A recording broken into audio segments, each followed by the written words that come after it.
ଖ୍ରୀଷ୍ଟରେ ମୋର ପ୍ରିୟ ଭାଇ ଭଉଣୀମାନେ, ପୁନର୍ବାର ଆପଣମାନଙ୍କୁ ମୋର ପ୍ରେମ ନମସ୍କାର ଜଣାଏ। ଖ୍ରୀଷ୍ଟ ତାଙ୍କର ମଣ୍ଡଳୀ ବିଷୟରେ ସର୍ବଦା ଚିନ୍ତିତ। ତାଙ୍କର ମଣ୍ଡଳୀ ପବିତ୍ର ମଣ୍ଡଳୀ ମଧ୍ୟରେ ତାଙ୍କର ଲୋକମାନେ ଯେପରି ସବୁ ଅବସ୍ଥାରେ ପବିତ୍ରତାରେ ଆଚରଣ କରିବେ। ଫଳରେ ମଣ୍ଡଳୀ ମାଧ୍ୟମରେ ଖ୍ରୀଷ୍ଟ ଯେପରି ତାଙ୍କର ସୁସମାଚାର ସମ୍ବାଦକୁ ଚାରିପାଖରେ ଥିବା ବିଜାତୀୟ ମାନଙ୍କର ନିକଟରେ ଯେପରି ସମ୍ବାଦକୁ ପହଞ୍ଚିବା ପାଇଁ ସକ୍ଷମ ହୋଇପାରିବେ। ଏହି ଦିନ ଗୁଡ଼ିକରେ ଆମମାନେ ପ୍ରଭୁ ଯୀଶୁ ଖ୍ରୀଷ୍ଟଙ୍କର ସମ୍ବାଦ ଗୁଡ଼ିକୁ ବିଭିନ୍ନ ମଣ୍ଡଳୀ ଗୁଡ଼ିକ ନିମନ୍ତେ ଆମେ ଶିକ୍ଷା କରୁଛୁ। ଯଦି ଆମେ ସ୍ମରଣ କରୁଥିବା, ତେବେ କିପରି ଭାବରେ ବିଭିନ୍ନ ମଣ୍ଡଳୀ ଗୁଡ଼ିକରେ ସେଦିନ ଯେଉଁ ସମୟରେ କି ଯୋହନ ଏ ଦର୍ଶନ ପାଇଲେ, ଯେଉଁ ମଣ୍ଡଳୀ ଗୁଡ଼ିକୁ ପ୍ରେରିତ ପାଉଲ ଏଫିସି ମଣ୍ଡଳୀରେ ଥିବା ସମୟରେ ସ୍ଥାପନ କରିଥିଲେ, ସମୟକ୍ରମେ ମଣ୍ଡଳୀ ଗୁଡ଼ିକରେ ବିଭିନ୍ନ ପ୍ରକାର ଆତ୍ମିକ ଦୁର୍ବଳତା ସ୍ଥାନ ପାଇବା ପାଇଁ ଆରମ୍ଭ ହେଲା। କେତେକ ମଣ୍ଡଳୀରେ ସେମାନେ ଆଦ୍ୟ ପ୍ରେମକୁ ହରେଇ ବସିଲେ, କେତେକ ମଣ୍ଡଳୀରେ ସେମାନେ ଶୃଙ୍ଖଳାକୁ ହରେଇ ବସିଲେ, ପୁଣି କେତେକ ମଣ୍ଡଳୀ ମଧ୍ୟରେ ସେମାନେ ଜାଗତିକ ବିଷୟବସ୍ତୁରେ ସେମାନେ ଲିପ୍ତ ହେଲେ। ଏହିପରି କ୍ରମଶ ଭାବରେ ବିଭିନ୍ନ ବିଷୟ ଗୁଡ଼ିକୁ ଖ୍ରୀଷ୍ଟ, ଯେହେତୁ ଖ୍ରୀଷ୍ଟ ମଣ୍ଡଳୀର ମସ୍ତକ, ଖ୍ରୀଷ୍ଟ ମଣ୍ଡଳୀ ମଧ୍ୟରେ ଗମନାଗମନ କରୁଥିଲେ, ସେଥିପାଇଁ ବିଶ୍ୱାସୀ ଭାଇ ଭଉଣୀମାନେ, ମଣ୍ଡଳୀର ପ୍ରାଚୀନମାନେ ଯେଉଁ ବିଷୟ ଗୁଡ଼ିକୁ ସେମାନେ ଲକ୍ଷ୍ୟ କରି ପାରୁନଥିଲେ, ଦେଖିପାରୁନଥିଲେ, ଖ୍ରୀଷ୍ଟ ତାଙ୍କର ସେହି ଉଜ୍ଜଳୀକୃତ ଚକ୍ଷୁରେ ଆଭ୍ୟନ୍ତରୀଣ ସମସ୍ତ ବିଷୟ ଗୁଡ଼ିକୁ ସେ ଦେଖିପାରୁଥିଲେ। ବିଶେଷ କରି ଯେଉଁ ଦୁର୍ବଳ ବିଷୟ ଗୁଡ଼ିକ କେହି ଦେଖିପାରୁନଥିଲେ, ଏପରିକି ଅନ୍ୟମାନେ, ବିଶ୍ୱାସୀମାନେ, ପ୍ରାଚୀନମାନେ, ସେଥିପାଇଁ ମଧ୍ୟ ସେମାନଙ୍କର କୌଣସି ପ୍ରକାର ମନୋଯୋଗିତା ନଥିଲା, ଅବହେଳା ଭାବ ଥିଲା। କିନ୍ତୁ ପ୍ରତ୍ୟେକ ମଣ୍ଡଳୀ ପ୍ରତି ଖ୍ରୀଷ୍ଟଙ୍କର ବିଶେଷ ସମ୍ବାଦ ଥିଲା। ଆଜି ଆମେ ଆଉ ଏକ ମଣ୍ଡଳୀ ବିଷୟରେ ଆମେ ଧ୍ୟାନ କରିବା। ସାର୍ତ୍ରୀ ମଣ୍ଡଳୀ ବିଷୟରେ ଯୀଶୁଖ୍ରୀଷ୍ଟଙ୍କର ସେଦିନ ବିଶେଷ ପ୍ରଶଂସାର ବିଷୟ ନଥିଲା, କେବଳ ଅଳ୍ପ କେତୋଟି ବିଷୟ ଥିଲା।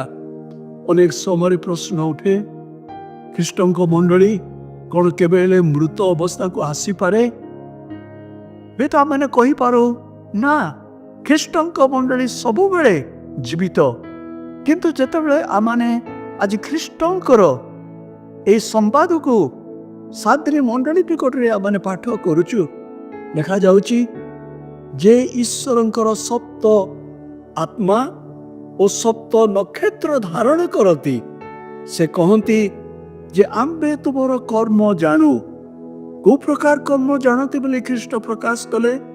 ସେ କହନ୍ତି, ତୁମେ ନାମରେ ଜୀବିତ, ମାତ୍ର ବାସ୍ତବ ଭାବରେ ପ୍ରକୃତରେ ତୁମେ ମୃତ।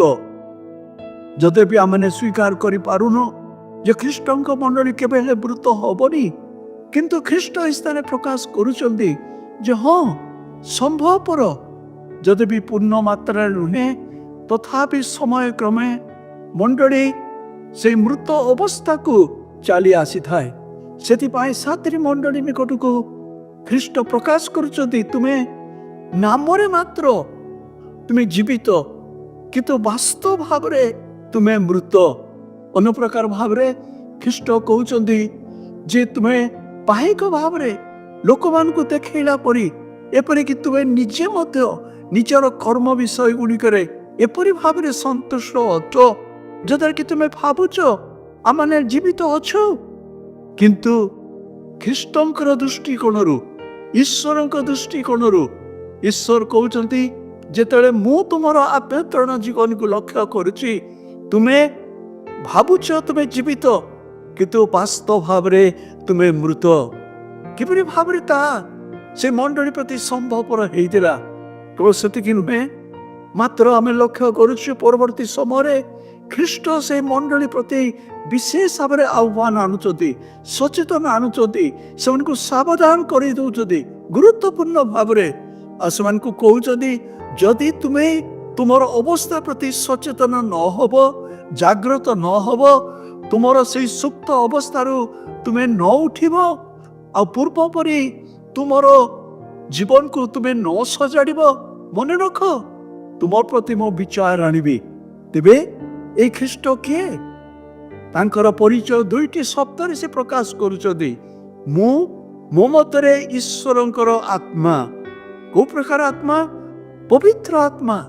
ଖ୍ରୀଷ୍ଟ ପ୍ରକାଶ କରୁଛନ୍ତି ଯୋଉ ଆତ୍ମାଙ୍କର ପ୍ରଭାବ ଦ୍ୱାରା, ଯୋଉ ଆତ୍ମାଙ୍କ ଦ୍ୱାରା ତୁମେ ଆପଣା ଆପଣା ଜୀବନକୁ ମୋ ନିକଟରେ ସମର୍ପଣ କଲ, ଯୋଉ ପବିତ୍ର ଆତ୍ମାଙ୍କର ସହାୟତାରେ ତୁମେ ପାପର ବୋଧ ପାଇଲ, ଯୋଉ ପବିତ୍ର ଆତ୍ମା ତୁମମାନଙ୍କର ହୃଦୟ ମଧ୍ୟରେ ବିଶ୍ୱାସ ସ୍ଥାପନ କଲେ, ପୁଣି ଯୋଉ ପବିତ୍ର ଆତ୍ମା ଦିନ ପ୍ରତିଦିନ ବିଶ୍ୱାସର ଜୀବନରେ, ଆତ୍ମିକ ଜୀବନରେ ତୁମକୁ ବୃଦ୍ଧି କରିବା ପାଇଁ ସାହାଯ୍ୟ କଲେ। ମୁଁ ହେଉଛି ସେଇ ଆତ୍ମା।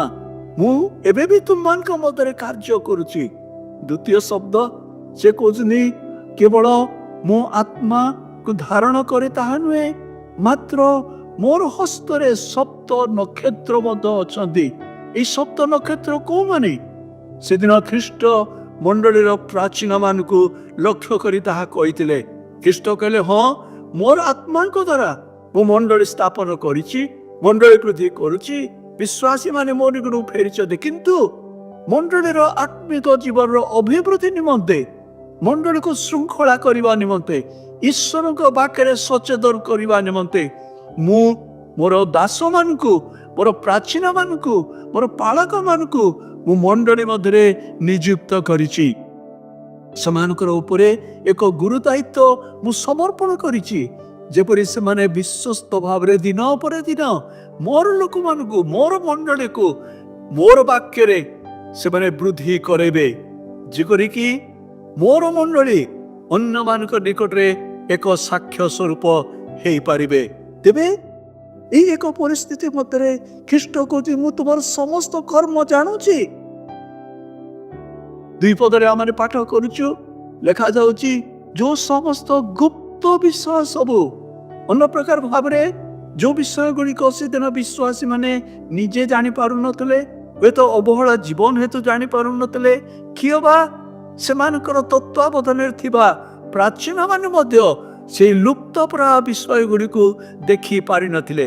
ସମୟ କ୍ରମାଗତ ଭାବରେ ଉଭୟଙ୍କର ହୁଏତ ଅବହେଳିତ, ବିଶୃଙ୍ଖଳିତ, ଅବିଶ୍ୱସ୍ତତାର ଜୀବନ ହେତୁ ସେମାନେ କ୍ରମଶଃ ଦିନ ପରେ ଦିନ ସେମାନେ ତଳକୁ ଆତ୍ମିକ ଜୀବନରେ ଖସିବା ପାଇଁ ଆରମ୍ଭ କଲେ। ଏପରି ଅବସ୍ଥାକୁ ଆସିଲେ ଯେତେବେଳେ ବର୍ତ୍ତମାନ ଖ୍ରୀଷ୍ଟ ସେମାନଙ୍କୁ ମାଣ୍ଡଳିକ ଭାବରେ ଦେଖୁଛନ୍ତି। ଖ୍ରୀଷ୍ଟ କହୁଛନ୍ତି, ତୁମେ ବାହିକ ଭାବରେ ଜୀବିତ ବୋଲି ଜଣା ପଡୁଛ, ନିଜକୁ ପ୍ରକାଶ କରୁଛ, ତୁମେ ଠିକ ଅଛ ବୋଲି ତୁମେ କହୁଛ, ମାତ୍ର ତୁମେ ବାସ୍ତବ ଭାବରେ ମୋର ଦୃଷ୍ଟିରେ ତୁମେ କଣ ନା ମୃତ ଅଛ। ସେଥିପାଇଁ ଲେଖାଯାଉଛି 3 ପଦରେ ଯେ ତୁମମାନଙ୍କର କର୍ମ ସକଳ ଈଶ୍ୱରଙ୍କ ନିକଟରେ ସିଦ୍ଧ ନୁହେଁ। ହଁ, ସେମାନେ ଅଳସୁଆ ହିଁ ରହିନଥିଲେ। ମଣ୍ଡଳୀ ମଧ୍ୟରେ ଅନେକ ପ୍ରକାର ସେମାନଙ୍କର କାର୍ଯ୍ୟକ୍ରମ ଗୁଡ଼ିକ ଚାଲିଥିଲା। ବିଭିନ୍ନ ପ୍ରକାର ଉଦ୍ଦୀପନା ସମାବେତ ବା ଅନ୍ୟାନ୍ୟ କୌଣସି କେତେ ପ୍ରକାର କାର୍ଯ୍ୟକ୍ରମ ମଣ୍ଡଳୀ ମଧ୍ୟରେ ଚାଲୁ ରହିଥିଲା। କିନ୍ତୁ ଏ ସମସ୍ତ ମଧ୍ୟରେ ଈଶ୍ୱର କହୁଛନ୍ତି, ହଁ ପ୍ରକୃତ କାର୍ଯ୍ୟକ୍ରମ ଯେତେବେଳେ ପବିତ୍ର ଆତ୍ମା ତୁମମାନଙ୍କ ମଧ୍ୟରେ କାର୍ଯ୍ୟ କରନ୍ତି, ପବିତ୍ର ଆତ୍ମା ତୁମମାନଙ୍କର ମଧ୍ୟ ଦେଇ ଯୋଉ କାର୍ଯ୍ୟ ଗୁଡ଼ିକ ସମ୍ପାଦିତ କରନ୍ତି, ସେଥିପାଇଁ ପ୍ରଭାବିତ କରନ୍ତି, ତାହା ଈଶ୍ୱରଙ୍କ ନିକଟରେ ଗ୍ରହଣ ଯୋଗ୍ୟ ହେଇପାରିଥାଏ। ତାହା ଈଶ୍ୱରଙ୍କର ଗୌରବ ନିମନ୍ତେ ହେଇପାରିଥାଏ। ଯୋଉ କାର୍ଯ୍ୟ ଗୁଡ଼ିକ ପବିତ୍ର ଆତ୍ମାଙ୍କର ସହାୟତାରେ, ଯୋଉ କାର୍ଯ୍ୟ ଗୁଡ଼ିକ ଈଶ୍ୱରଙ୍କର ଶକ୍ତିରେ, ସାମର୍ଥ୍ୟରେ କରାଯାଇଥାଏ। କିନ୍ତୁ ଯେତେବେଳେ ଖ୍ରୀଷ୍ଟ ଏହା ପ୍ରକାଶ କରୁଛନ୍ତି, ମନ ହୁଏ ସେମାନଙ୍କର ମାଣ୍ଡଳିକ ଭାବରେ ସମସ୍ତ ପ୍ରକାର କାର୍ଯ୍ୟ ଗୁଡ଼ିକ ଆତ୍ମାଙ୍କ ଦ୍ୱାରା, ଖ୍ରୀଷ୍ଟଙ୍କର ସାମର୍ଥ୍ୟ ଦ୍ୱାରା ହେଇନଥିଲା। ସେଥିପାଇଁ ଖ୍ରୀଷ୍ଟ ନିଜେ କହୁଛନ୍ତି, ତୁମର ସମସ୍ତ କାର୍ଯ୍ୟ ମୁଁ ଜାଣୁଛି, ଆଉ ଏ ସମସ୍ତ କାର୍ଯ୍ୟ ମୋର ବିଶ୍ୱାସୀ ଭାଇ ଭଉଣୀ ମାନେ, ମୋର ପ୍ରାଚୀନ ମାନେ ମନେ ରଖ, ତାହାର ଈଶ୍ୱରଙ୍କ ଦୃଷ୍ଟିରେ ସିଦ୍ଧ ନୁହେଁ। 2 ପଦ, ଈଶ୍ୱରଙ୍କ ଦୃଷ୍ଟିରେ ସିଦ୍ଧ ନୁହେଁ। ପ୍ରିୟ ଭାଇ ଭଉଣୀ ମାନେ, ଟିକେ ଚିନ୍ତା କରୁ ତ, ଆମମାନଙ୍କର ମାଣ୍ଡଳିକ ଭାବରେ ଆମମାନଙ୍କର ବ୍ୟକ୍ତିଗତ ଜୀବନରେ, ସାମାଜିକ ଜୀବନରେ ଯେଉଁ ସମସ୍ତ କାର୍ଯ୍ୟ ଗୁଡ଼ିକ ଆମେ କରି ଚାଲୁଛୁ, ଏବେ ବି କାର୍ଯ୍ୟ କରି ଚାଲୁଛୁ, ଅନେକ କାର୍ଯ୍ୟ ଗୁଡ଼ିକ ବୃଦ୍ଧି ପାଉଛି, ତାହା ସତ କଥା। କିନ୍ତୁ ଯଦି ଆପଣମାନଙ୍କର କାର୍ଯ୍ୟ, ଆମର ମଣ୍ଡଳୀ ଗୁଡ଼ିକର କାର୍ଯ୍ୟକ୍ରମ ଗୁଡ଼ିକ ଈଶ୍ୱରଙ୍କର ଦୃଷ୍ଟିରେ ସିଦ୍ଧ ନୁହେଁ, ଈଶ୍ୱରଙ୍କ ନିକଟରେ ଗ୍ରାହ୍ୟ ନୁହେଁ, ଈଶ୍ୱରଙ୍କ ଦୃଷ୍ଟିରେ ତୁଷ୍ଟିଜନକ ବଳି ନୁହେଁ, ତେବେ ସେ ସମସ୍ତ ପ୍ରିୟ ବନ୍ଧୁଗଣ ଆମମାନଙ୍କର କାର୍ଯ୍ୟକ୍ରମ ଯେତେ କରୁନା କାହିଁକି ତାହା କେବଳ ବ୍ୟର୍ଥ ମାତ୍ର। କେବଳ ସେତିକି ନୁହେଁ, ମାତ୍ର ଖ୍ରୀଷ୍ଟ ସେଥିପାଇଁ ଚିନ୍ତିତ। ଖ୍ରୀଷ୍ଟ ଇଚ୍ଛା କରିଛନ୍ତି ତାଙ୍କର ଲୋକମାନଙ୍କ ଦ୍ୱାରା ଯେଉଁ ସମସ୍ତ କାର୍ଯ୍ୟ କରାଯିବ, ମଣ୍ଡଳୀ ମାଧ୍ୟମରେ ଯାହା କରାଯିବ, ତାହା ଯେପରି ଈଶ୍ୱରଙ୍କର ଗୌରବର କାରଣ ହବ। ଫଳରେ କ'ଣ ହବ ନା ସେ ସମସ୍ତ ଈଶ୍ୱରଙ୍କର କାର୍ଯ୍ୟ ଗୁଡ଼ିକ, ଆତ୍ମିକ କାର୍ଯ୍ୟ ଗୁଡ଼ିକ ବିଜାତୀୟ ମାନଙ୍କୁ ଖ୍ରୀଷ୍ଟଙ୍କ ନିକଟକୁ ଆକର୍ଷିତ କରିବ।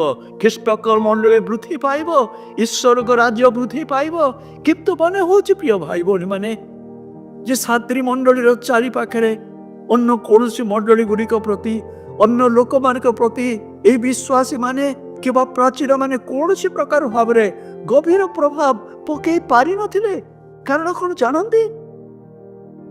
ଏହି 6 ପଦ ମଧ୍ୟରେ ଆମମାନେ ସେଇ ମଣ୍ଡଳୀ ଯେଉଁ ସମସ୍ତ ତାଡ଼ନା ମଧ୍ୟରେ, କଷ୍ଟ ମଧ୍ୟରେ ଯାଉଥିଲେ, କୌଣସି ଘଟଣା ମାନେ ପାଠ କରୁନୁ। ଖ୍ରୀଷ୍ଟ ସେମାନଙ୍କର ଏହି ତାଡ଼ନା ବିଷୟରେ ଉଲ୍ଲେଖ ଆଦୌ କରୁନାହାନ୍ତି। କାରଣ କ'ଣ ନା ଏହି ସାତ୍ରୀ ମଣ୍ଡଳୀର ଖ୍ରୀଷ୍ଟୀୟ ଭାଇ ଭଉଣୀ ମାନେ, ଏପରିକି ପ୍ରାଚୀନ ମାନେ, ଏପରିକି ସୁପ୍ତ ଅବସ୍ଥାରେ ଜୀବନ କାଟୁଥିଲେ, ଏକ ଜାଗତିକ ଭାବରେ ଆପୋଷ ମିଳାମିଶାର ଜୀବନ କାଟୁଥିଲେ।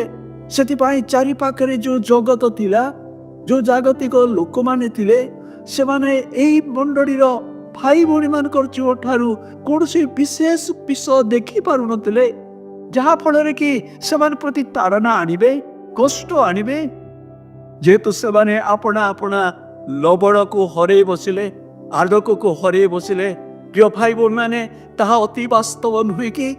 ମନେ ରଖିବା ଯଦି ଆଜି ଆପଣଙ୍କର ମଣ୍ଡଳୀ, ପୁଣି ମୋ ମଣ୍ଡଳୀ ମଧ୍ୟରେ ଆମେ ତାଡ଼ନାକୁ ଅନୁଭବ କରୁନୁ, ପ୍ରତିବାଦକୁ ଅନୁଭବ କରୁନୁ, ଆରାମରେ ଆମେ ସପ୍ତାହ ପରେ ସପ୍ତାହ ଆମମାନଙ୍କର ମାଣ୍ଡଳିକ ଜୀବନରେ, କାର୍ଯ୍ୟକ୍ରମ ଗୁଡ଼ିକରେ ଏପରି ଭାବରେ ଆମେ ବ୍ୟସ୍ତ ରହିଯାଉଛୁ, ତାଡ଼ନା କ'ଣ ଆମେ ପର୍ଯ୍ୟନ୍ତ ଅନୁଭବ କରିନୁ।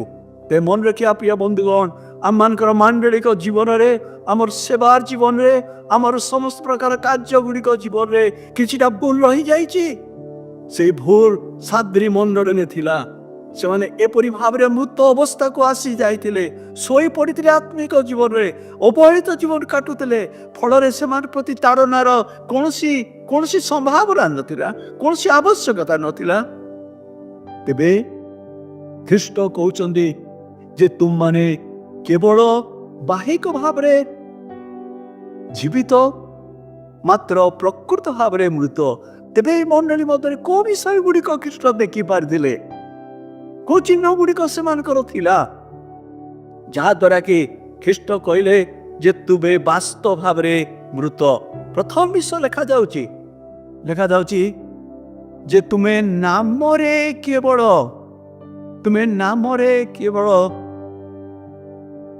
ଖ୍ରୀଷ୍ଟ ବିଶ୍ୱାସୀ, ନାମରେ କେବଳ।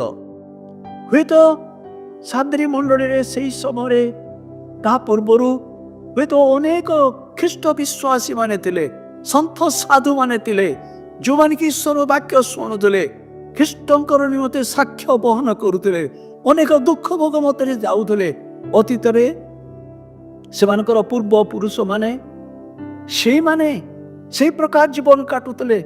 ଫଳରେ ସେମାନେ ଆଲୋକ ସଦୃଶ ଅନ୍ୟମାନଙ୍କ ନିକଟରେ ସାକ୍ଷ୍ୟ ବହନ କରୁଥିଲେ।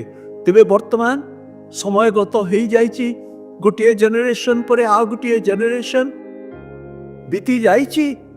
ଆଉ ବର୍ତ୍ତମାନ ଏହି ସାତ୍ରୀ ମଣ୍ଡଳୀର ଭାଇ ଭଉଣୀ ମାନେ ଅତୀତରେ ସେମାନଙ୍କର ପୂର୍ବ ପୁରୁଷ ମାନଙ୍କର, ସେମାନଙ୍କର ଅଜା ଆଈ, ସେମାନଙ୍କର ପୂର୍ବ ଖ୍ରୀଷ୍ଟୀୟ ଦାସ ଦାସୀ ମାନଙ୍କର ଆତ୍ମିକ ଜୀବନର ଗୋଟିଏ ଘୋଡ଼ଣୀ ଭିତରେ ଆପଣଙ୍କୁ ଘୋଡ଼େଇ ଦେଇ ସେଇ ନାମରେ, ସେମାନଙ୍କର ନାମରେ କେବଳ ସେମାନଙ୍କର ନାମରେ ଆଜି ସେମାନେ ତାଙ୍କର ଖ୍ରୀଷ୍ଟୀୟ ଜୀବନକୁ ଅତିବାହିତ କରୁଛନ୍ତି।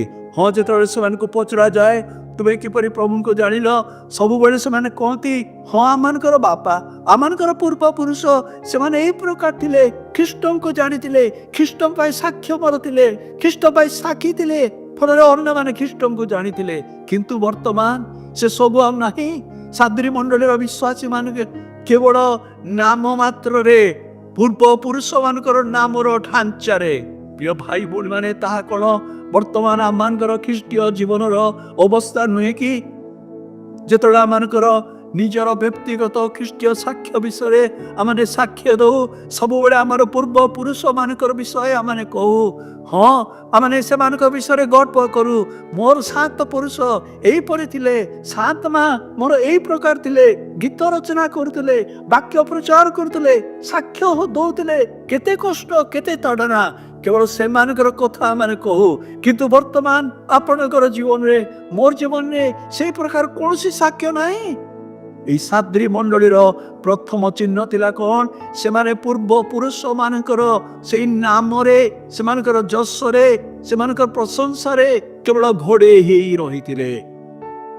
ଦ୍ୱିତୀୟ ବିଷୟ ଲକ୍ଷ୍ୟ କରୁଛୁ କ'ଣ? ସେତିକି ନୁହେଁ, ମାତ୍ର ସେମାନେ ଆପଣା ଆପଣା କର୍ମ ବିଷୟରେ, ବର୍ତ୍ତମାନର କର୍ମ ବିଷୟରେ ସେମାନେ ଏପରି ଭାବରେ ନିଜକୁ ଗର୍ବିତ ଅନୁଭବ କରୁଥିଲେ। ସେମାନେ ଭାବୁଥିଲେ ଯେଉଁ ସମସ୍ତ କାର୍ଯ୍ୟ ଗୁଡ଼ିକ ଆମେ କରୁଛୁ ତାହା ଈଶ୍ୱରଙ୍କ ଦ୍ୱାରା ଗୃହୀତ। ନା ପ୍ରିୟ ଭାଇ ଭଉଣୀ ମାନେ, ସେମାନଙ୍କ ମଧ୍ୟରେ ଗର୍ବ, ଅହଙ୍କାର, ଆତ୍ମନିର୍ଭରଶୀଳତା এই ସମସ୍ତ ବିଶେଷ ଭାବରେ ସ୍ଥାନ ପାଇଥିବାରୁ ଖ୍ରୀଷ୍ଟ କହୁଛନ୍ତି ତୁମମାନେ ବାହିକ ଭାବରେ କେବଳ ଜୀବିତ, ଆତ୍ମିକ ଭାବରେ ମୃତ। ତୃତୀୟ ବିଷୟ କ'ଣ ଲକ୍ଷ୍ୟ କରୁଛୁ? ନା ଏ ସମସ୍ତ ପରିସ୍ଥିତି ମଧ୍ୟରେ ଆଉ ଏକ ଉତ୍ତମ ଚିହ୍ନ ଖ୍ରୀଷ୍ଟ ଦେଖିପାରିଥିଲେ। କ'ଣ ସେ ଚିହ୍ନ? ଲେଖାଯାଉଛି ତଥାପି, ଚାରିପଦରେ, ତଥାପି ଯେଉଁମାନେ ଆପଣା ଆପଣା ବସ୍ତ୍ର ମଳିନ କରିନାହାନ୍ତି ତୁମମାନଙ୍କ ମଧ୍ୟରେ ଏପରି କେତେକ ଅଛନ୍ତି। ହଁ, ଏହି ସାଦ୍ରୀ ମଣ୍ଡଳୀ ସମ୍ପୂର୍ଣ୍ଣ ଭାବରେ ମୃତ ହେଇନଥିଲା, ମୃତ ଅବସ୍ଥାକୁ ସେମାନେ ଯାଉଥିଲେ। କିନ୍ତୁ ଅଧିକାଂଶ ମୃତ ଅବସ୍ଥାକୁ ଯାଉଥିଲେ ମଧ୍ୟ ସେମାନଙ୍କ ମଧ୍ୟରେ ଖ୍ରୀଷ୍ଟ କହୁଛନ୍ତି ତୁମମାନଙ୍କ ମଧ୍ୟରେ କେତେକ ଅଛନ୍ତି, ଅଳ୍ପ କେତେକ ଅଛନ୍ତି, ଯେଉଁମାନେ କି ଆପଣା ଆପଣା ସେଇ ପବିତ୍ରତାର ବସ୍ତ୍ରକୁ, ଆତ୍ମିକ ଜୀବନକୁ ଜାଗତିକ ମନା କରିନାହାନ୍ତି, ଜଗତମୁଖୀ ହେଇନାହାନ୍ତି, ଆପଣା ପବିତ୍ର ବସ୍ତ୍ରକୁ, ଆପଣା ପବିତ୍ର ଜୀବନକୁ, ଆପଣା ନ୍ୟାୟପରଣତା ଜୀବନକୁ, ନ୍ୟାୟର ଜୀବନକୁ, ସତ୍ୟତାର ଜୀବନକୁ, ପବିତ୍ରତାର ଜୀବନକୁ ସେମାନେ କୌଣସି ପ୍ରକାର କଳଙ୍କିତ ହେବା ପାଇଁ, ମଳିନ ହେବା ପାଇଁ ଦେଇନାହାନ୍ତି। ହଁ ପ୍ରିୟ ବନ୍ଧୁଗଣ, ତାହା ଅତି ବାସ୍ତବ। ଅନେକ ସମୟରେ ତାହା ଆମମାନଙ୍କର ମଣ୍ଡଳୀ ମଧ୍ୟ ଦେଖାଯାଏ। ଯଦ୍ୟପି ଅନେକ ସମୟରେ ଆମର ମଣ୍ଡଳୀ ଗୁଡ଼ିକ ସେଇ ମୃତ ଅବସ୍ଥାକୁ ଆସୁଥାଏ, ତଥାପି ମନେ ରଖିବା ସେଇ ମଧ୍ୟରେ କେତେକ ଭାଇ ଭଉଣୀ ମାନେ ଅଛନ୍ତି ଯେଉଁମାନେ ଖ୍ରୀଷ୍ଟଙ୍କ ସହିତ ଚାଲୁଛନ୍ତି, ପବିତ୍ରତାରେ ଚାଲୁଛନ୍ତି, ସତ୍ୟତାରେ ଚାଲୁଛନ୍ତି, ଖ୍ରୀଷ୍ଟଙ୍କ ନିମନ୍ତେ ବାସ୍ତବ ସାକ୍ଷ୍ୟ ବହନ କରୁଛନ୍ତି। ହଁ, ସେମାନଙ୍କ ପାଇଁ ଏକ ବିଶେଷ ଭାବରେ ଗୁରୁତ୍ୱପୂର୍ଣ୍ଣ ଦାୟିତ୍ୱ ରହିଛି। ଖ୍ରୀଷ୍ଟ ଲକ୍ଷ୍ୟ କରିପାରିଥିଲେ, ସେମାନଙ୍କୁ ଦେଖି ପାରିଥିଲେ, ଆଉ ଦେଖି ସେମାନଙ୍କ ପାଇଁ ଏକ ଆହ୍ୱାନ ଆଣୁଛନ୍ତି। ଦୁଇ ପ୍ରକାର ଆହ୍ୱାନ, ଏକ ଭାବବାଦୀର ଆହ୍ୱାନ ଆଉ ଏକ ଯାଜକର ଆହ୍ୱାନ। ଖ୍ରୀଷ୍ଟ ଅପେକ୍ଷା କରିଥିଲେ ଯେପରି ଏହି ଅଳ୍ପ କେତେକ ବିଶ୍ୱାସୀ ଭାଇ ଭଉଣୀ ମାନଙ୍କର ଆତ୍ମିକ ଜାଗରଣ ହେତୁ ଯେପରି ସେମାନେ ଅନ୍ୟମାନଙ୍କର ନିକଟରେ ଖ୍ରୀଷ୍ଟକୁ ପୁନର୍ବାର ପ୍ରକାଶ କରିବା ଦ୍ୱାରା ସେମାନଙ୍କ ମଧ୍ୟରେ ଏକ ଆତ୍ମିକ ଜାଗରଣ ଆଣିବେ, ବାକ୍ୟ ପ୍ରଚାର କରିବା ଦ୍ୱାରା। ହଁ ପ୍ରିୟ ବନ୍ଧୁଗଣ, ସମୟ ଆସିଛି ଯେପରି ଆମମାନଙ୍କର ମଣ୍ଡଳୀ ମଧ୍ୟରୁ ପ୍ରଭୁ ପାଳକ ପ୍ରଚାରକ ମାନଙ୍କୁ ଉଠେଇବେ, ଯେଉଁମାନେ କି ସତ୍ୟ ବାକ୍ୟକୁ ନେଇ ପ୍ରଚାର କରିବେ, ବିନା ଭୟରେ ପ୍ରଚାର କରିବେ, ବିନା ସଂକୋଚରେ ପ୍ରଚାର କରିବେ। ହଁ, ସେଇଦିନ ସାଦ୍ରୀ ମଣ୍ଡଳୀ ପ୍ରତି ଖ୍ରୀଷ୍ଟଙ୍କର ସେ ଦୃଷ୍ଟିକୋଣ ଥିଲା, ସେ ଆହ୍ୱାନ ଥିଲା, ହେ ଅପସଂଖ୍ୟକ ଭାଇ ଭଉଣୀ ମାନେ, ବିଶ୍ୱାସୀ ମାନେ, ହଁ ତୁମେ ଆପଣା ବସ୍ତ୍ର ମଳିନ କରିନ, ତୁମେ ସିଦ୍ଧ ରଖିଛ, ପବିତ୍ର ରଖିଛ, ମନେ ରଖ, ସୁପ୍ତ ଅବସ୍ଥାରେ ରହିଯାଅ ନା। ତୁମ ପାଇଁ ଏକ କର୍ତ୍ତବ୍ୟ ରହିଛି। ତୁମକୁ ମୁଁ ମଣ୍ଡଳୀରେ ରଖିଛି, ଯେପରି ତୁମର ବାକ୍ୟ ପ୍ରଚାର ଦ୍ୱାରା, ତୁମର ବିଶ୍ୱସ୍ତ ଜୀବନ ଦ୍ୱାରା ତୁମେ କ'ଣ କରିବ ନା, ଏଇ ମଣ୍ଡଳୀରେ, ଯୋଉ ମଣ୍ଡଳୀରେ ସଫା ତୁମେ, ସେଇ ମଣ୍ଡଳୀରେ ଆତ୍ମିକ ଜାଗରଣ ତୁମେ ଆଣିବ। ପ୍ରିୟ ବନ୍ଧୁଗଣ, ତାହା କ'ଣ ସତ୍ୟ ହଉଛି କି? କେବଳ ଆମମାନଙ୍କର ଆତ୍ମିକ ଜୀବନକୁ ଆମେ ନିଜ ପାଇଁ ଧରି ରଖିଛୁ।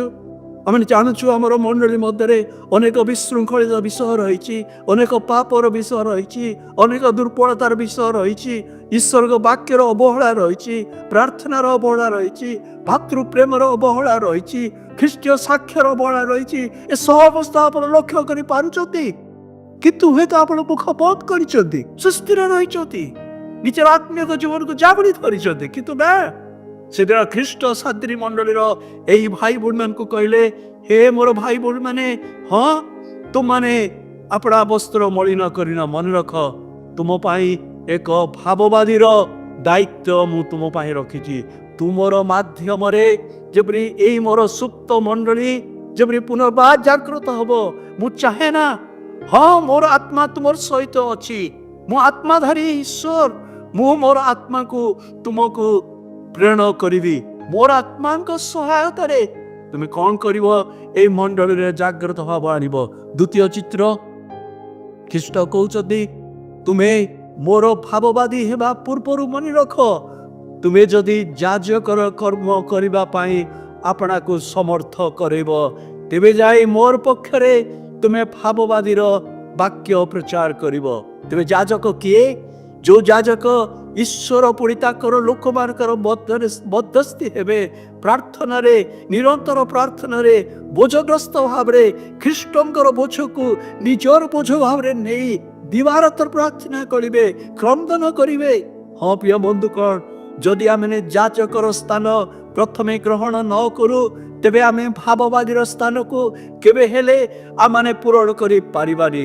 କିନ୍ତୁ ଉଭୟ ଦାୟିତ୍ୱ ସେଦିନ ଖ୍ରୀଷ୍ଟ এই ଅଳ୍ପ କେତେକ ବିଶ୍ୱାସୀ ମାନଙ୍କର ଉପରେ ସେ ନ୍ୟସ୍ତ କରିଥିଲେ। ତେବେ ଏହା ଥିଲା ସେମାନଙ୍କର ଅବସ୍ଥା। ପ୍ରଥମେ ସେମାନେ ଆପଣା କର୍ମ ବିଷୟରେ ଗର୍ବ କରିଥିବାରୁ ତାହା ଥିଲା ସେମାନଙ୍କର ପତନର କାରଣ। ସେମାନେ କେବଳ ପୂର୍ବପୁରୁଷ ମାନଙ୍କର ନାମରେ କେବଳ ଘୋଡ଼େଇ ହେଇ ରହିଥିଲେ, ତାହା ମଧ୍ୟ ଦ୍ୱିତୀୟ ଚିହ୍ନ ଥିଲା।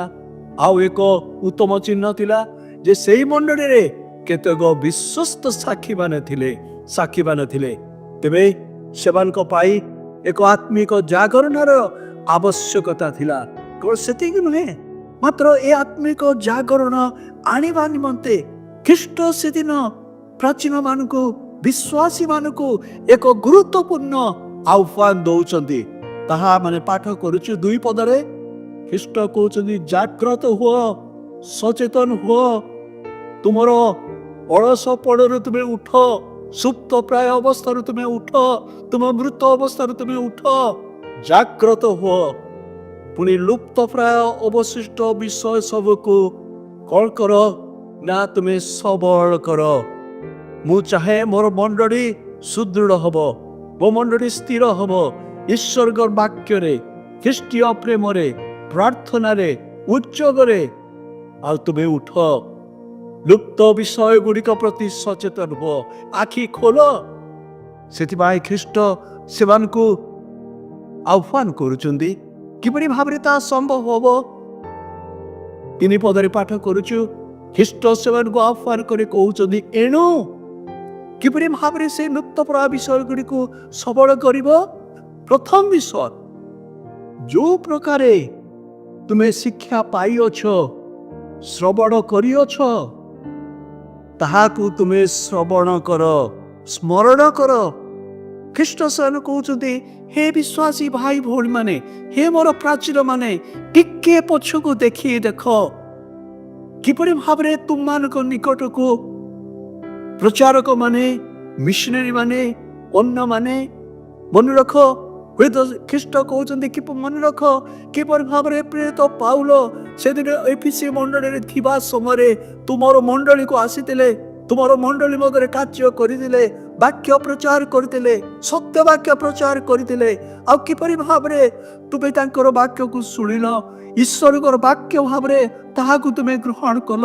ପ୍ରେରିତ ପାଉଲଙ୍କର ଜୀବନକୁ ତୁମେ ଦେଖିଲ, କିପରି ଭାବରେ ତାଙ୍କର ଜୀବନ ମାଧ୍ୟମରେ ସେ ଖ୍ରୀଷ୍ଟଙ୍କର ବାକ୍ୟକୁ ପ୍ରଚାର କରୁଥିଲେ। ତାଙ୍କର ଜୀବନ ଶୈଳୀ, ତାଙ୍କ ବାକ୍ୟ ପ୍ରଚାର, ତାଙ୍କର ତ୍ୟାଗର ଜୀବନ, ଏସବୁକୁ ସ୍ମରଣ କର, ଭୁଲି ଯାଅ ନା। ପ୍ରିୟ ଭାଇ ଭଉଣୀ ଛାତ୍ରୀ ମଣ୍ଡଳୀ ପ୍ରତି ଆଉ କ'ଣ ଥିଲା? ପଛକୁ ଦେଖ, ସ୍ମରଣ କର କିପରି ଭାବରେ ତୁମେ ବାକ୍ୟ ଶୁଣିଲ, ବାକ୍ୟ ଠାରେ ବିଶ୍ୱାସ କଲ, ସ୍ମରଣ କର। ପ୍ରିୟ ଭାଇ ଭଉଣୀ ମାନେ ମନେ ରଖିବା, ଇସ୍ରାଏଲ ମାନଙ୍କ ବିଷୟରେ ଲେଖାଯାଉଛି, ଯେତେବେଳେ ଇସ୍ରାଏଲ ମାନଙ୍କର ଜୀବନରେ ଖ୍ରୀଷ୍ଟ ସେ ପ୍ରାନ୍ତର ମଧ୍ୟରେ ଅନେକ ଆଶ୍ଚର୍ଯ୍ୟ କାର୍ଯ୍ୟ ଗୁଡ଼ିକ କଲେ। ସେହି ସମୟରେ ଯେଉଁମାନେ ସେ ସବୁ ଦେଖିଲେ, ଅନୁଭବ କଲେ, ଈଶ୍ୱରଙ୍କର ଶକ୍ତିକୁ ଅନୁଭବ କଲେ, ଈଶ୍ୱରଙ୍କର ପରାକ୍ରମକୁ ଅନୁଗ୍ରହ କଲେ, ସ୍ମରଣ କଲେ, ଈଶ୍ୱରଙ୍କର ଦୟାକୁ। କିନ୍ତୁ ମନେ ରଖୁଛୁ, ସେଇ ପ୍ରାନ୍ତର ମଧ୍ୟରେ ସେମାନେ ବିନାଶ ପ୍ରାପ୍ତ ହେଲେ। କିନ୍ତୁ ସେମାନଙ୍କର ପରବର୍ତ୍ତୀ ଯେଉଁ ବଂଶଧର ମାନେ ଉଠିଲେ, ସେମାନେ ସେଇ ପ୍ରାନ୍ତର ମଧ୍ୟରେ ଥିବା ସମସ୍ତ ଈଶ୍ୱରଙ୍କର କାର୍ଯ୍ୟ ଗୁଡ଼ିକୁ ସେମାନେ ଜାଣିନଥିଲେ। ଜାଣିବ ତ ସେମାନେ ଭୁଲି ଯାଇଥିଲେ। ଫଳରେ କ'ଣ ହେଲା? ଭୁଲି ଯିବାରୁ ସେମାନେ ସେ ବିଜାତୀୟ ମାନଙ୍କର ପରି ଦେବ ପୂଜାକୁ ଫେରି ଯାଇଥିଲେ। ପ୍ରିୟ ଭାଇ ଭଉଣୀ ମାନେ ସ୍ମରଣ କରିପାରୁଛୁ? ସ୍ମରଣ କରନ୍ତୁ କିପରି ଭାବରେ ଆପଣ ପ୍ରେମ ଈଶ୍ୱରଙ୍କ ବାକ୍ୟ ଶୁଣିଲୁ। କିଏ ଆମମାନଙ୍କ ନିକଟରେ ଖ୍ରୀଷ୍ଟଙ୍କ ବାକ୍ୟ ପ୍ରଚାର କଲେ? ମିଶନାରୀ ମାନେ, ପୁଣି ଅନ୍ୟମାନେ। ଆଜି କ'ଣ ସେଇ ବାକ୍ୟକୁ ଆମେ ଧରି ବସିଛୁ? সেই দিন ଗୁଡ଼ିକୁ ସ୍ମରଣ କରୁଛୁ। ଇସ୍ରାଏଲ ମାନେ ସେଦିନ ଭୁଲି ଯାଇଥିବାରୁ ସେମାନେ ପରବର୍ତ୍ତୀ ସମୟରେ ଦେବ ପୂଜାକୁ, ପ୍ରତିମା ପୂଜା ଆଡ଼କୁ ଫେରିଗଲେ। କି ସାଂଘାତିକ ବିଷୟ! କିନ୍ତୁ ପରବର୍ତ୍ତୀ ସମୟରେ ଈଶ୍ୱର ବାରମ୍ବାର ଇସ୍ରାଏଲ ମାନଙ୍କର ପରିବାର ଗୁଡ଼ିକୁ, ମଣ୍ଡଳୀ ଗୁଡ଼ିକୁ ସେ ଉତ୍ସାହ ଦଉଛନ୍ତି, ହେ ପ୍ରିୟ ମୋର ଭାଇ ଭଉଣୀ ମାନେ, ମୋର ବ୍ୟବସ୍ଥାକୁ, ମୋର ବାକ୍ୟକୁ ତୁମର ଦ୍ୱାରରେ, ଦ୍ୱାରବନ୍ଧରେ ତୁମେ ବାନ୍ଧି ରଖ, ହାତରେ ବାନ୍ଧି ରଖ, ଗୋଡ଼ରେ ବାନ୍ଧି ରଖ, ମୁଣ୍ଡରେ ବାନ୍ଧି ରଖ। ବସିଲା ବେଳେ, ଉଠିଲା ବେଳେ, ଶୋଇଲା ବେଳେ ନିଜେ ସେ ବାକ୍ୟ ପ୍ରତି ସଚେତନ ହୁଅ। ନିଜର ପିଲାମାନଙ୍କୁ ସେ ବାକ୍ୟ ଗୁଡ଼ିକ ତୁମେ ଶିକ୍ଷା ଦିଅ, ଯେପରି ସେମାନେ ମୋର ଏ ସମସ୍ତ ବାକ୍ୟ ଗୁଡ଼ିକୁ ଯେପରି ସ୍ମରଣ କରିବେ। ପ୍ରିୟ ବନ୍ଧୁଗଣ, କେଡ଼େ ଗୁରୁତ୍ୱପୂର୍ଣ୍ଣ ଆହ୍ୱାନ ସେଦିନ ଥିଲା, ଯେତେବେଳେ ସେମାନେ ଈଶ୍ୱରଙ୍କ ବାକ୍ୟକୁ ଭୁଲି ଯାଇଥିଲେ, ପ୍ରାର୍ଥନାକୁ ଭୁଲି ଯାଇଥିଲେ, ସେମାନଙ୍କ ମଧ୍ୟରେ ପରସ୍ପର ପ୍ରେମ ଭାବକୁ ଭୁଲି ଯାଇଥିଲେ, ସେ ସମସ୍ତ ପ୍ରତି ଅବହେଳା କରିଥିଲେ। ଫଳରେ ସେମାନଙ୍କର ସାକ୍ଷ୍ୟକୁ ସେମାନେ ହରେଇ ବସିଲେ। ବର୍ତ୍ତମାନ ସେମାନେ ଏକ ମୃତ ଅବସ୍ଥାକୁ ଚାଲି ଆସିଛନ୍ତି। ଖ୍ରୀଷ୍ଟ କହୁଛନ୍ତି ଆମେ ମୃତ ଅବସ୍ଥାକୁ ଅନେକ ଦିନ ହେଇଯାଗଲାଣି।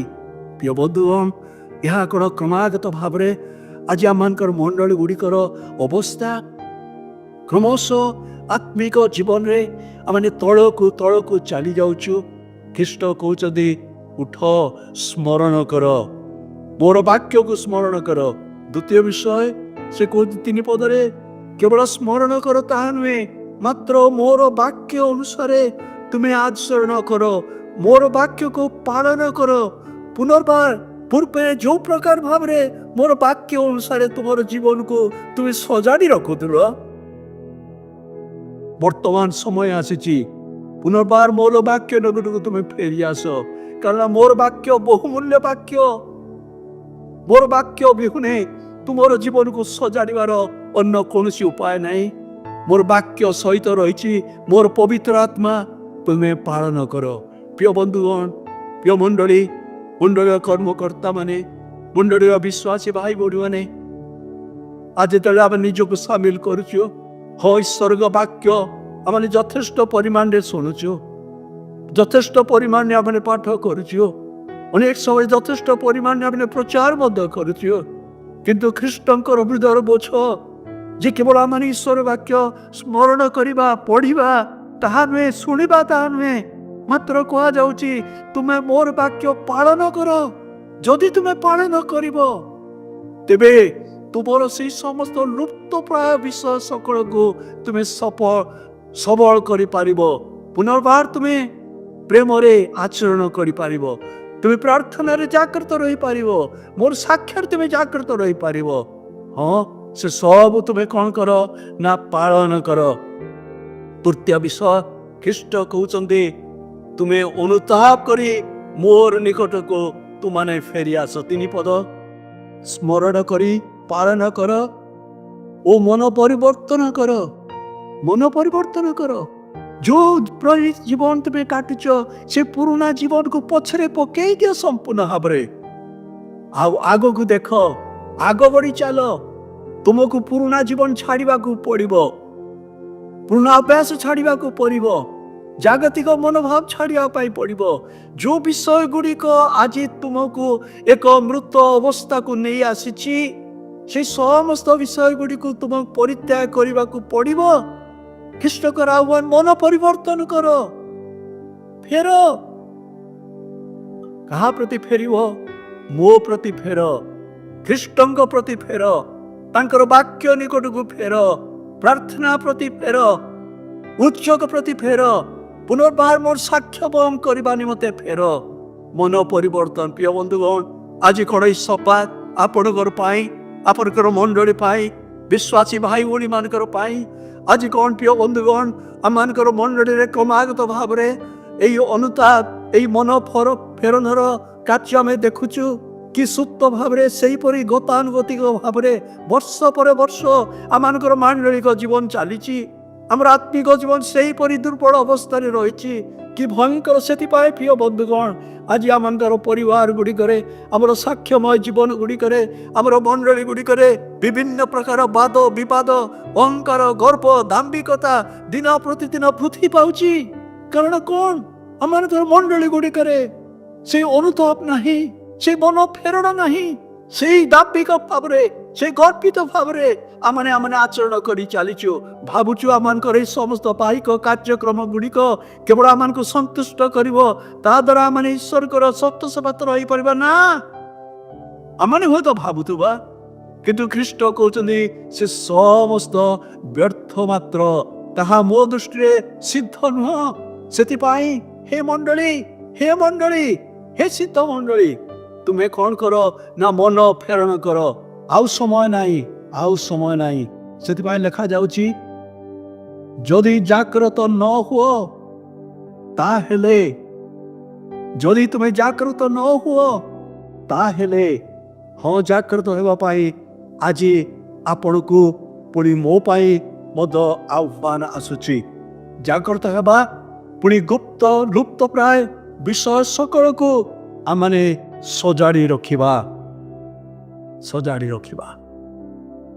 ପ୍ରିୟ ଭାଇ ଭଉଣୀ ମାନେ, ଯେତେବେଳେ ଆମେ ସାଦ୍ରୀ ମଣ୍ଡଳୀର ଇତିହାସ ପୃଷ୍ଠାକୁ ଆମେ ଓଲଟୁ, ଏହି ମଣ୍ଡଳୀ ଯେହେତୁ ସେମାନେ ଅନୁତାପ କରିନଥିଲେ, ସେଥିପାଇଁ କୁହାଯାଏ ଯେ ଖ୍ରୀଷ୍ଟପୂର୍ବ 549 ପୁଣି ଖ୍ରୀଷ୍ଟପୂର୍ବ 219ରେ 2 ଥର ବିଦେଶୀୟ ମାନେ ସେହି ସ୍ଥାନକୁ ଅଧିକାର କରିଥିଲେ, ସେ ସାଦ୍ରୀ ଅଞ୍ଚଳକୁ ଅଧିକାର କରିଥିଲେ 2 ଥର। କାରଣ ସେମାନେ ଜାଗ୍ରତ ନଥିଲେ। କାହିଁକି? ସାଦ୍ରୀ ନଗରୀ କ'ଣ ଥିଲା? ବଡ଼ ବଡ଼ ପ୍ରାଚୀର, ଉଚ୍ଚ ପ୍ରାଚୀରରେ ଘେରା ହେଇଥିଲା। ଆଉ କେବଳ ଗୋଟିଏ ସଂକୀର୍ଣ୍ଣ ପଥ ଥିଲା ବୋଲି ଲେଖାଯାଏ। ଆଉ ସେଇ ସଂକୀର୍ଣ୍ଣ ପଥଟି ସେମାନଙ୍କୁ ନିକଟବର୍ତ୍ତୀ ଗ୍ରାମାଞ୍ଚଳକୁ ନେବା ପାଇଁ ପଥ ପ୍ରଦର୍ଶକ ହେଉଥିଲା। କିନ୍ତୁ ଚାରି ପାଖରେ ଏଡ଼େ ବଡ଼ ବଡ଼ ପ୍ରାଚୀର ଠିଆ ହେଇଥିଲେ ମଧ୍ୟ ଶତ୍ରୁମାନେ କ'ଣ କଲେ ନା ଶତ୍ରୁମାନେ ସେ ଉଚ୍ଚ ପ୍ରାଚୀର ଉପରକୁ ଉଠି ଯାଇ ଅନ୍ଧକାର ରାତ୍ରିରେ ସେମାନେ ଥରେ ନାହିଁ 2 ଥର ସେହି ସ୍ଥାନକୁ ଅବରୋଧ କରିଥିଲେ। ପ୍ରିୟ ବନ୍ଧୁଗଣ, ତାହା କ'ଣ ସତ୍ୟ ନୁହେଁ? ଅନେକ ସମୟରେ ଆମେ ଦୁର୍ବଳ ବିଷୟ ଗୁଡ଼ିକ ପ୍ରତି ସଚେତନ ହଉ, କିନ୍ତୁ ଅନ୍ୟ ବିଷୟ ଗୁଡ଼ିକ ପ୍ରତି ଆମେ ଭାବୁ ମୁଁ ଠିକ୍ ଅଛି, ମୋର ପ୍ରାର୍ଥନା ଜୀବନ ଠିକ୍ ଅଛି, ମୋର ମାଣ୍ଡଳିକ ଜୀବନ ଠିକ୍ ଅଛି, ମଣ୍ଡଳୀର ଉଦ୍ୟୋଗରେ ମୋର ଠିକ୍ ଅଛି, ମୋର ସମସ୍ତ ବାହିକ କାର୍ଯ୍ୟକ୍ରମରେ ଠିକ୍ ଅଛି, ମୋର ପ୍ରଚାରରେ ଠିକ୍ ଅଛି, ସବୁକିଛି ଠିକ୍ ଅଛି। କିନ୍ତୁ ପ୍ରିୟ ବନ୍ଧୁଗଣ, ମନେ ରଖିବା, ଯେଉଁ ବିଷୟ ଗୁଡ଼ିକ ଆପଣ ନିଜର ସମର୍ଥ ବୋଲି ଭାବୁଛନ୍ତି, ସୁରକ୍ଷା ବୋଲି ଭାବୁଛନ୍ତି, ଶକ୍ତିଯୁକ୍ତ ବୋଲି ଭାବୁଛନ୍ତି, ମନେ ରଖିବା ସେହି ସ୍ଥାନ ଗୁଡ଼ିକରେ ହିଁ ଶୟତାନ ଆପଣଙ୍କୁ ପୁଣି ମୋତେ ପରୀକ୍ଷା କରି ଜୟ ଲାଭ କରିବ। ଶୟତାନ ଜାଣେ କେଉଁ ପ୍ରକାର ଭାବରେ ଆପଣଙ୍କୁ ଧରିବ, କେଉଁ ପ୍ରକାର ଭାବରେ ମୋତେ ଧରିବ। ତାହା କ'ଣ ସତ ନୁହେଁ? ତାହା କ'ଣ ସତ ନୁହେଁ? ଆମମାନଙ୍କର ଜୀବନରେ, ଆମର ମାଣ୍ଡଳିକ ଜୀବନରେ, ବ୍ୟକ୍ତିଗତ ଜୀବନରେ ଏହା ସାଦ୍ରୀ ମଣ୍ଡଳରେ ଘଟଣା ଘଟିଥିଲା, କାରଣ ସେମାନେ ସଚେତନ ନଥିଲେ, ମନ ପରିବର୍ତ୍ତନ କରି ନଥିଲେ। ସେଥିପାଇଁ ଆହ୍ୱାନ ଆସୁଛି, ହେ ସାଦ୍ରୀ ମଣ୍ଡଳୀର ଭାଇ ଭଉଣୀ ମାନେ, ତୁମେ ଜାଗ୍ରତ ହୋଇ ସେ ଲୁପ୍ତ ପ୍ରାୟ ବିଷୟ ଗୁଡ଼ିକୁ ତୁମେ କ'ଣ କର ନା ସଜାଡ଼ି ଦିଅ। ଆଉ ଯେଉଁମାନେ ସେମାନଙ୍କର ମଧ୍ୟରେ ଏହି ଶୁକ୍ଳ ବସ୍ତ୍ରକୁ ଧାରଣ କରିଥିଲେ, ସେମାନଙ୍କ ପ୍ରତି ଯେଉଁ ଆହ୍ୱାନ ଆସିଥିଲା, ଯେପରି ସେମାନେ ସେଇ ଆହ୍ୱାନରେ ଶେଷ ପର୍ଯ୍ୟନ୍ତ ଯେପରି ବିଶ୍ୱସ୍ତ ରହିବେ। ଫଳରେ କ'ଣ ହବ? ଯଦି ସେମାନେ ଶେଷ ପର୍ଯ୍ୟନ୍ତ ବିଶ୍ୱସ୍ତ ରହିବେ, ଯଦି ସମୟ କ୍ରମେ ସେମାନେ ମଧ୍ୟ ଅନ୍ୟମାନଙ୍କର ସହିତ ଆପୋଷ ମିଳାମିଶା କରି ସେମାନଙ୍କର ବସ୍ତ୍ର ଗୁଡ଼ିକ, ଶୁଭ୍ର ବସ୍ତ୍ର ଗୁଡ଼ିକୁ ମଳିନ କରିବେ, ତେବେ ସେମାନଙ୍କ ପାଇଁ ମଧ୍ୟ ନିତାନ୍ତ ଭାବରେ ଖ୍ରୀଷ୍ଟଙ୍କର ବିଚାର ରହିଛି। କୋଉ ପ୍ରକାର ବିଚାର? ଈଶ୍ୱରକୁ ଯଦି ତୁମେ ଜାଗ୍ରତ ନ ହୁଅ, ତେବେ ମୁଁ ତୁମକୁ ବିଚାର କରିବି। କେବେ ବିଚାର କରିବି? ମୁଁ ଲେଖାଯାଉଛି, ମୁଁ ଚୋର ପରି ତୁମମାନଙ୍କ ନିକଟକୁ ଆସିବି। ଆଉ ଯେଉଁ ସମୟରେ ତୁମ୍ଭ ଉପରେ ମୁଁ ପଡ଼ି ରହିବି, ଯେପରି ଚୋର ହଠାତ୍ ଆସେ, ଅନପେକ୍ଷିତ ଭାବରେ ଆସେ, ସେହି ପ୍ରକାର ଭାବରେ ମୁଁ ତୁମ ପ୍ରତି ଆସିବି, ତୁମର ମଣ୍ଡଳୀ ପ୍ରତି ଆସିବି, ସବୁ ଲୁଟପାଟ କରି ସମସ୍ତ ନେଇଯିବି। ପ୍ରିୟ ଭାଇ ଭଉଣୀମାନେ, କିନ୍ତୁ ଖ୍ରୀଷ୍ଟ କହୁଛନ୍ତି, ଯଦି ତୁମେ ସଚେତନ ହବ, ଜାଗ୍ରତ ହେଇ ଶେଷ ପର୍ଯ୍ୟନ୍ତ ବିଶ୍ୱାସରେ ସ୍ଥିର ରହିବ, ତେବେ ତୁମମାନଙ୍କ ପାଇଁ କ'ଣ? ଖ୍ରୀଷ୍ଟଙ୍କର ଏକ ପ୍ରତିଜ୍ଞା ରହିଛି, ଏକ ପୁରସ୍କାର ରହିଛି। ପ୍ରଥମ ଲେଖାଯାଉଛି, ଖ୍ରୀଷ୍ଟ କହୁଛନ୍ତି 5 ପଦରେ, ଯିଏ ଜୟ କରେ ସେ ଏହି ପ୍ରକାରେ ଶୁକ୍ଳ ବସ୍ତ୍ର ପରିହିତ ହେବ। ସେ ଶୁକ୍ଳ ବସ୍ତ୍ର ପରିହିତ ହେବ, ସେ ପବିତ୍ରତାରେ ପରିପୂର୍ଣ୍ଣ ହେବ। ଶୁକ୍ଳ ବସ୍ତ୍ର ଅର୍ଥ ଧାର୍ମିକତାରେ ଜୀବନ କାଟିବ। ମୁଁ ତାକୁ ଧାର୍ମିକତାର ବସ୍ତ୍ର ପରିଧାନ କରାଇବି, ମୁଁ ତାକୁ ପବିତ୍ରତାର ବସ୍ତ୍ର ପରିଧାନ କରାଇବି। ପ୍ରିୟ ବନ୍ଧୁଗଣ, ଖ୍ରୀଷ୍ଟ ପବିତ୍ର, ପୁଣି ଯେଉଁ ସ୍ଥାନକୁ ଆମେ ଯିବା ସେହି ସ୍ଥାନ ପବିତ୍ର ସ୍ଥାନ। ସେଥିପାଇଁ ଖ୍ରୀଷ୍ଟ କହୁଛନ୍ତି, ହେ ବିଶ୍ୱାସୀ ଭାଇ ଭଉଣୀ ମାନେ, ତୁମର ବସ୍ତ୍ରକୁ, ଶୁଭ୍ର ବସ୍ତ୍ରକୁ ମଳିନ ହେବା ପାଇଁ ଦିଅ ନାହିଁ। ଧରି ରଖ, ଆପୋଷ ମିଳାମିଶା କର ନାହିଁ, ଜଗତ ଆଡ଼କୁ ଯାଅ ନାହିଁ, ପାପର ବନ୍ଧନ ମଧ୍ୟକୁ ଯାଅ ନାହିଁ। ଜାଗ୍ରତ ହୁଅ, ସଚେତନ ହୁଅ, ପ୍ରାର୍ଥନାରେ ଲାଗି ରୁହ, ଈଶ୍ୱରଙ୍କର ବାକ୍ୟରେ ଲାଗି ରୁହ, ଖ୍ରୀଷ୍ଟୀୟ ପ୍ରେମରେ ଜାଗି ରୁହ, ସାକ୍ଷାତରେ ଲାଗି ରୁହ। ଯାହା କିଛି ଆସୁନା କାହିଁକି, ଯଦି ଲାଗି ରହିବ, ତେବେ ସେଇ ଧାର୍ମିକତାର ବସ୍ତ୍ର ମୁଁ ତୁମକୁ ପରିଧାନ କରିବା ପାଇଁ ଦେବି। ଦ୍ୱିତୀୟ ବିଷୟ କ'ଣ ଲେଖାଯାଉଛି? ମୁଁ ତୁମର ନାମକୁ ଜୀବନ ପୁସ୍ତକରୁ ଲିଭେଇବା ପାଇଁ ଦେବି ନାହିଁ। ଜୀବନ ପୁସ୍ତକରେ ତୁମର ନାମ ଅଛି, ତୁମର ନାମ ସେହିପରି ଭାବରେ ରହିବ, ତାକୁ ମୁଁ ଲିଭେଇ ଦେବି ନାହିଁ। ପ୍ରିୟ ଭାଇ ଭଳି ମାନେ, ଖ୍ରୀଷ୍ଟଙ୍କର କେତେ ବଡ଼ ପ୍ରତିଜ୍ଞା, କେତେ ବଡ଼ ପ୍ରତିଜ୍ଞା ଆପଣଙ୍କ ପାଇଁ, ମୋ ପାଇଁ।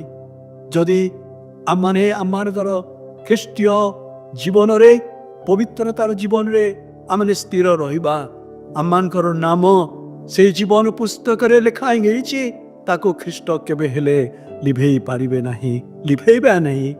କିନ୍ତୁ ପ୍ରଶ୍ନ ଉଠୁଛି, ଆଜି ଆପଣଙ୍କର ନାମ, ମୋର ନାମ କ'ଣ ସେଇ ଜୀବନ ପୁସ୍ତକରେ ଲେଖା ଯାଇଛି? ଖ୍ରୀଷ୍ଟଙ୍କୁ କ'ଣ ଆପଣ ବ୍ୟକ୍ତିଗତ ଭାବରେ ବିଶ୍ୱାସ କରିଛନ୍ତି? ତାଙ୍କ ଉପରେ ନିଜ ଜୀବନକୁ ସମର୍ପଣ କରିଛନ୍ତି? କି କେବଳ ଏକ ନାମଧାରୀ ଖ୍ରୀଷ୍ଟୀୟ ଜୀବନ କାଟୁଛନ୍ତି, ଅନ୍ୟମାନଙ୍କ ପରି ଜୀବନ କାଟୁଛନ୍ତି? ପ୍ରିୟ ଭାଇ ଭଉଣୀ ମାନେ, ଆଜି ସ୍ଥିର କରି ନିଅନ୍ତୁ ଯେ ଆପଣଙ୍କର ନାମ, ମୋର ନାମ ସେ ଜୀବନ ପୁସ୍ତକରେ ଲେଖା ଯାଇଛି। କାରଣ ଜୀବନର ଅନ୍ତରେ ଦିନେ ସେ ପୁସ୍ତକ ଖୋଲାଯିବ, ନାମ ଗୁଡ଼ିକ ପଢ଼ାଯିବ। ଯଦି ସେଦିନ ଆପଣଙ୍କର ନାମ ନଥିବ, ଯଦି ସେଦିନ ମୋର ନାମ ନଥିବ, କି ଭୟଙ୍କର ସମୟ ନଥିବ, ସେଥିପାଇଁ ସମୟ ଥାଉ ଥାଉ ଖ୍ରୀଷ୍ଟ କହୁଛନ୍ତି, ହେ ସାତ୍ରୀ ମଣ୍ଡଳୀର ଅବିଶ୍ୱାସୀ ଭାଇ ଭଉଣୀ ମାନେ, ହଁ ତୁମେ ମୃତ ଅବସ୍ଥାକୁ ଚାଲି ଆସିଛ, ଏବେ ବି ସୁଯୋଗ ଅଛି, ଫେରି ଆସ, ଜାଗ୍ରତ ହୁଅ, ମନ ପରିବର୍ତ୍ତନ କର। ଆଉ ତୃତୀୟ ବିଷୟ, ଖ୍ରୀଷ୍ଟ କହୁଛନ୍ତି ଯେ ସେଇଦିନ ମୁଁ କ'ଣ କରିବି? ଦୂତମାନଙ୍କର ଗହଣରେ ମୁଁ ତୁମର ନାମକୁ ସ୍ୱୀକାର କରିବି। କି ଗୌରବର ଦିନ ସେଇଦିନ ହବ, ଯେଉଁଦିନ କି ଈଶ୍ୱର ଯୋଉଥିରେ କି ଖ୍ରୀଷ୍ଟ ନିଜେ ଆପଣଙ୍କୁ ଦେଖିଲା ବେଳେ, ମୋତେ ଦେଖିଲା ବେଳେ ଚାରି ପାଖରେ ଘେରି ରହିଥିବା ଦୂତମାନଙ୍କର ସମ୍ମୁଖରେ ସେ କହିବେ, ଏଇ ହଉଛି ମୋର ସନ୍ତାନ, ସେ ମୋତେ ବିଶ୍ୱାସ କରିଛି, ମୋ ଠାରେ ନିଜ ଜୀବନକୁ ସମର୍ପଣ କରିଛି। ମୁଁ ଦୂତମାନଙ୍କର ସମ୍ମୁଖରେ ତୁମକୁ ସ୍ୱୀକାର କରିବି। ପ୍ରିୟ ବନ୍ଧୁଗଣ, ଯଦି ଏହି ଜଗତରେ ଥାଉ ଥାଉ ଆମେ ଖ୍ରୀଷ୍ଟଙ୍କୁ ସ୍ୱୀକାର କରିବା ଆମମାନଙ୍କର ନିଜର ଆତ୍ମିକ ଜୀବନ ଦ୍ୱାରା, ତେବେ ଖ୍ରୀଷ୍ଟ ସେଇଦିନ ଆମମାନଙ୍କୁ ମଧ୍ୟ ସ୍ୱୀକାର କରିବେ। ତେବେ ଏହି ପତ୍ରଟି ଶେଷ କରିବା ପୂର୍ବରୁ ଖ୍ରୀଷ୍ଟ କହୁଛନ୍ତି, ଆତ୍ମା ଆଜି ଯାହାକୁ କହନ୍ତି, ଯାହାର କାନ ଅଛି ସେ ଶୁଣ। ଏକ ସୁଯୋଗ ସେଦିନ ଖ୍ରୀଷ୍ଟ ସେମାନଙ୍କୁ ପ୍ରଦାନ କରିଥିଲେ। ପ୍ରିୟ ଭାଇ ଭଉଣୀମାନେ, ଆଜି କ'ଣ ଖ୍ରୀଷ୍ଟଙ୍କର, ଆଜି କ'ଣ ଆପଣ ପୁଣି ମୁଁ ସେଇ ପବିତ୍ର ଆତ୍ମାଙ୍କର ସ୍ୱର ଶୁଣିପାରୁଛୁ? ଆମର ବିବେକରେ ଆମେ ଶୁଣିପାରୁଛୁ, ଆମର ଅନ୍ତରରେ ଆମେ ଶୁଣିପାରୁଛୁ, ବିବେକରେ ଆଘାତ ପାଉଛୁ, ନିଜକୁ ଦେଖି ଆମେ ଜାଣିପାରୁଛୁ, ହଁ ସତ କଥା, ମୋ ଆତ୍ମିକ ଜୀବନରେ ଦୁର୍ବଳ ହେଇଯାଇଛି, ମୁଁ ମୃତ ଅବସ୍ଥାକୁ ଆସିଯାଇଛି, ଖ୍ରୀଷ୍ଟୀୟ ନାମ ଧରିଛି, ଖ୍ରୀଷ୍ଟୀୟ ପରିବାର ଧରିଛି, ଖ୍ରୀଷ୍ଟୀୟ ମଣ୍ଡଳୀର ଉଦ୍ಯೋଗ ଅଛି, ବିଭିନ୍ନ କାର୍ଯ୍ୟକ୍ରମର ଉଦ୍ಯೋଗ ଅଛି, କିନ୍ତୁ ଯେତେବେଳେ ଆଜି ପବିତ୍ର ଆତ୍ମା ଆପଣଙ୍କର ହୃଦୟକୁ ଦେଖୁଛନ୍ତି, ମୋର ଜୀବନକୁ ଦେଖୁଛନ୍ତି, କେବଳ ଆପଣଙ୍କର ଜୀବନ, ମୋ ଜୀବନ କେବଳ ମୃତ ପ୍ରାୟ ଅବସ୍ଥାକୁ ନା ଆପଣ ପୁଣି ମୁଁ ଆମେ ସେଇ ଶୁଭ୍ର ବସ୍ତ୍ର ପରିଧାନ କରିଛୁ।